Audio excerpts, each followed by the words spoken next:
Hello friends, welcome to my new vlog.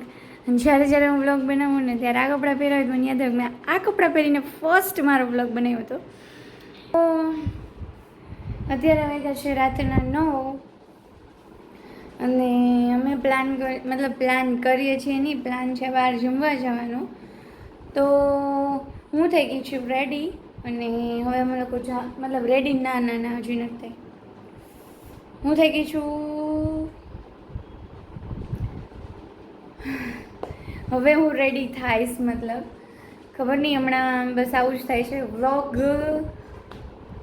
બનાવવા માટે ક્યારેક કહેવાય ને કે પ્રોપર તમે બોલી ના શકો. જે ફર્સ્ટ વ્લોગ આવે કે જ્યારે હું બોલતા આમ બહુ જ નર્વસ ફીલ કરતી હતી. તો અત્યારે મને એવું સિચ્યુએશન ફીલ થાય છે કે હું ઘણા ટાઈમે વ્લોગ બનાવું છું. લાસ્ટ આઈ થિંક 15 ડેઝ નહીં પણ 10 ડેઝ પહેલાં જ્યારે સકરબાગ ગયા હતા ત્યારે વ્લોગ બનાવ્યો હતો. પછી કાંઈ શોર્ટ્સ બનાવીને અપલોડ કરતી હોઉં છું, પણ વ્લોગ્સ આવો પ્રોપર બનાવ્યો નહોતો. અને ક્યારેક એમ થાય બનાવો છે, વળી એમ થાય નથી બનાવો, વ્યૂઝ આવે છે નથી આવતા, આમ થાય છે તેમ થાય છે. તો ઘણા થોટ્સ ચાલતા હોય. પણ આજે મેં કીધું કે આજે હું મોબાઈલ હાથમાં લઈશ.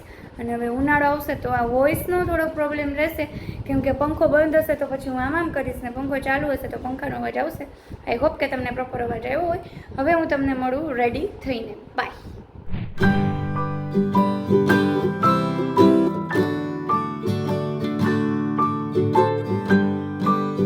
મેં પહેરી લીધું છે કમ્ફર્ટેબલ આઉટફિટ અને ધીસ ઇઝ માય લુક. અને નીચે જો તમને કાચ ખરાબ દેખાય છે એ ખુશી બોડી લોશનવાળા હાથ કરે પહેલાં, પછી ત્યાં છાપે, પછી પાવડરવાળા હાથ કરે, પછી ત્યાં છાપે.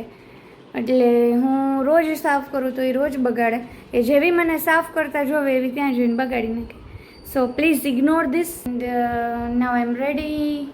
અને હવે હું જઈશ નીચે, જોઈએ ખુશીબેન શું કરે છે. ખુશીબેનને જમાડી દીધા છે કેમ કે એનો ટાઈમ થઈ ગયો હતો ને હવે અમે જઈશું.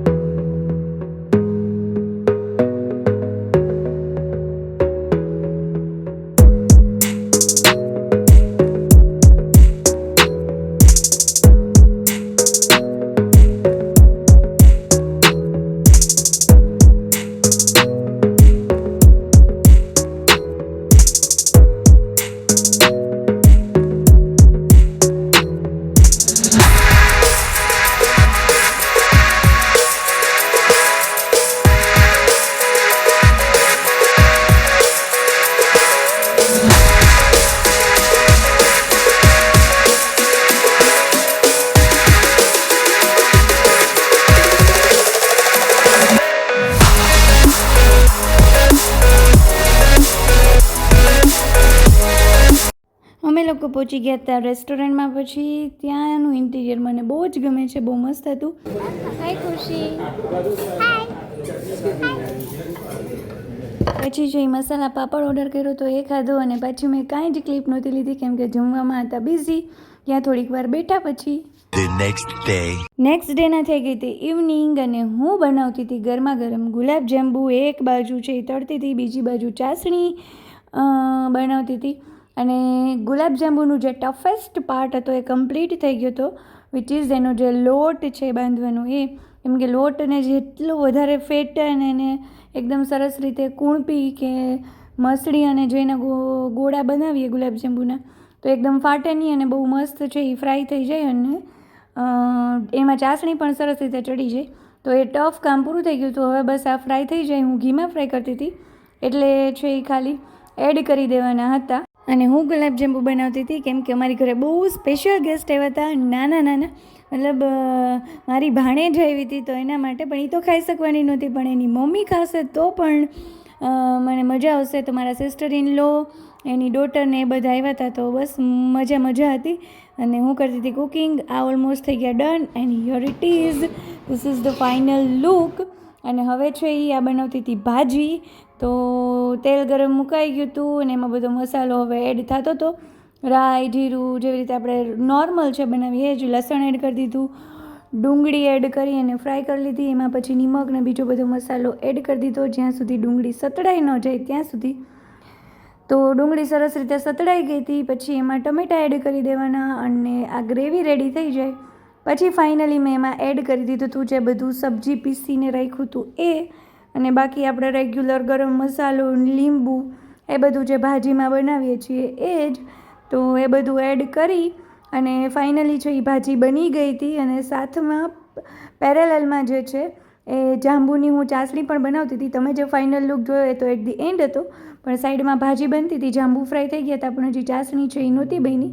કેમ કે મીનવેલ મને એવું વચ્ચે લાગ્યું હતું કે કદાચ ચાસણી ઓછી પડે તો, એટલે મેં પાછળથી થોડુંક એડ કર્યું હતું પાણી અને ખાંડ બંને, એટલે હજી ચાસણી બની નહોતી.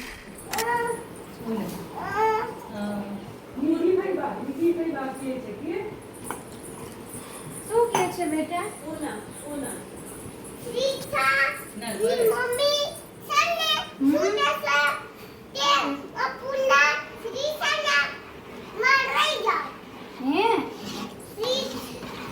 ઘરે જાવું આપણે કે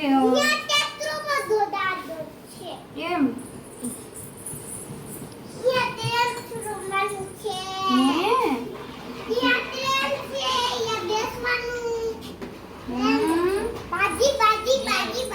ગણપતિનું મંદિર છે કે આપણે જાશું હો.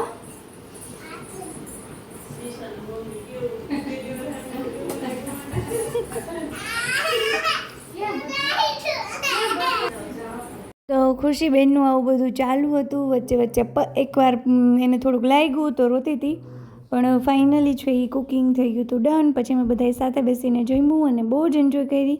અને તમને પણ આ મારો વિડીયો જોવાની મજા આવી હોય તો પ્લીઝ ચેનલને લાઇક કરજો, શેર કરજો અને સબસ્ક્રાઈબ કરી દેજો. Thank you.